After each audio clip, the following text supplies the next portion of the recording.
right, welcome back to Sunrise. Now, when you hear that sound, do you know what time it is? Tell me if you know what time it is. All right, I know what time it is. It's time for the TK, the Tiki Teaks, the T. I can't do it. Yeah. I'm going to stop trying, but I do try. I do get It's A okay, for you know. You do.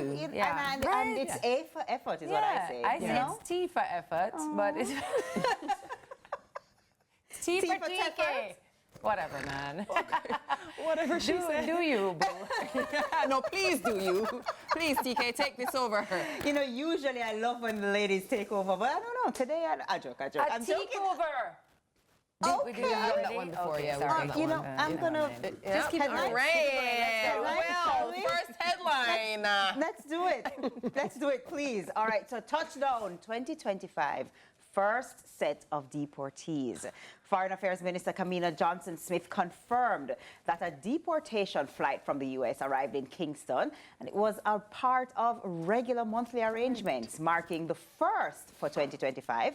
While the number of people on board is unclear, Johnson-Smith acknowledged the growing concerns about U.S. immigration policy and reassured that the Jamaican government is closely monitoring the situation. She emphasized that Jamaica, like other nations, is obligated to accept the return of its citizens facing deportation.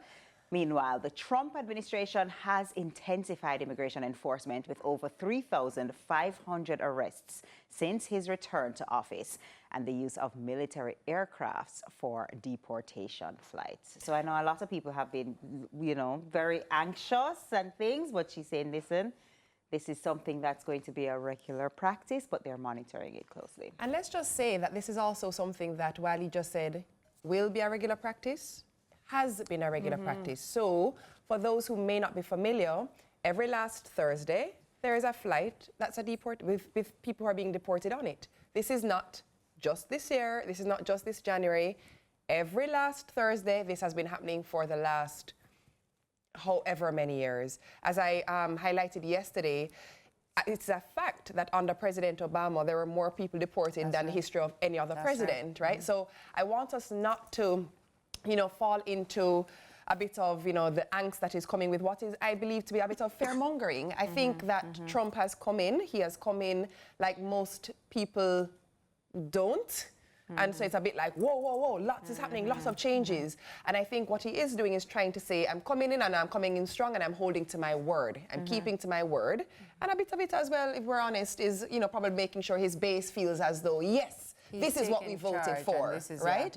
But let us just, again, be reminded, this is not atypical. This is something that does happen, has been happening regularly. And again, I will reiterate, like I did yesterday, it does not mean that these people are all criminals. They're individuals who are qualified, certified, were working and tax-paying while there, but unfortunately were not documented legally, and so they also will be deported, and they may be deported while their process is ongoing, and then they'll be able to re-enter. I think that, you know, real quick, I think that, of course, deportation has been happening from, you know, since a long time. I think one of the concerns is the number of people. That's staggering. And you know, when we hear for other places, when you hear numbers like 30,000 people and 5,000 people and 100,000. You're like, in some of the Spanish-speaking nations. Exactly. I think that's what really people jump to as well. And you're right. I think people jump to immediately criminal. You know, not a law-abiding citizen, and that is not true or always the case. It doesn't always the vast majority. So again, we'll keep watching, keep track, and keep you updated. But let's move on to the Feel Good Friday headline. Let's do it. Let's do it. We need it. All right.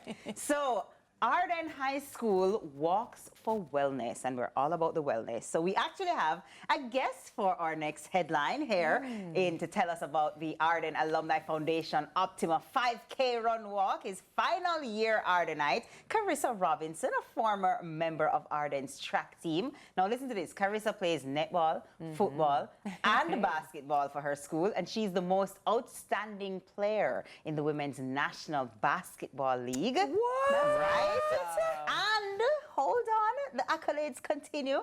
She was last year's overall female winner of the Optima 5K run. So, of course, we're going to come out this Sunday, February 2, for the second stage of Ardenne High School's Optima 5K run walk. at 6:30 a.m. and all are invited. So, Carissa, you are going to tell us some more about it. Good morning. Good morning. Welcome Good to morning. Science. Hi.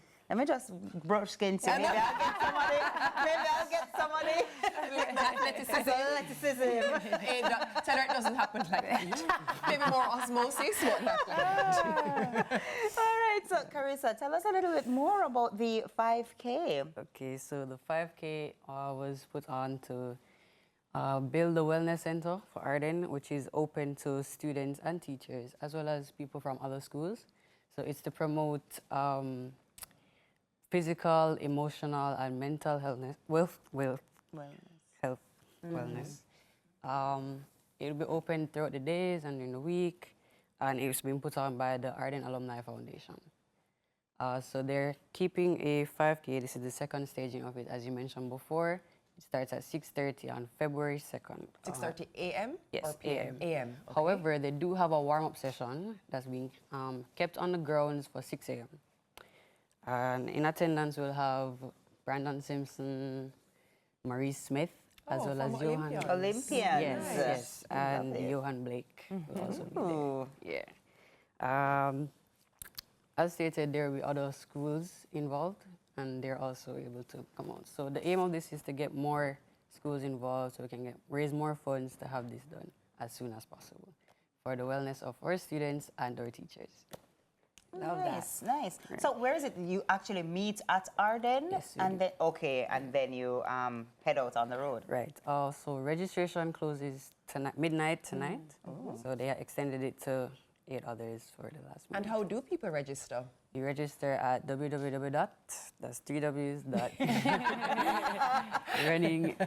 runningeventsja.com. All right. Love that. And how much is it to enter? Students with ID is $1,500 each, and adults $2,000 each. Oh, perfect. Yeah. Nice, And we're nice. saying 2nd of February, like it's next month, it's this weekend. It's definitely It's Sunday. this Sunday. Then Oh, Carissa, that's we so have good. you have a little one tip on winning a 5K. I know you win last year. Right. How that go? Like what we need for though? Talk to me. You have to get a pace. You have to keep a pace that you're comfortable with. Okay. And then, I always, from my coaching experience, coaches told me to finish strong. So even if you don't have the best start, just always finish strong. I Finish love that. strong. I love that. Yeah, I'll use that for life. Indeed, indeed. Well, Teeks, get to training. now is the I got some time. shoes for you. Thank you, my friend. Thank you, Carissa. Thank you so much. Aw, thanks, Carissa. That's great. This You is get a shirt. You get a shirt. Thanks, Thank Carissa. you. That's No great. problem. Yay.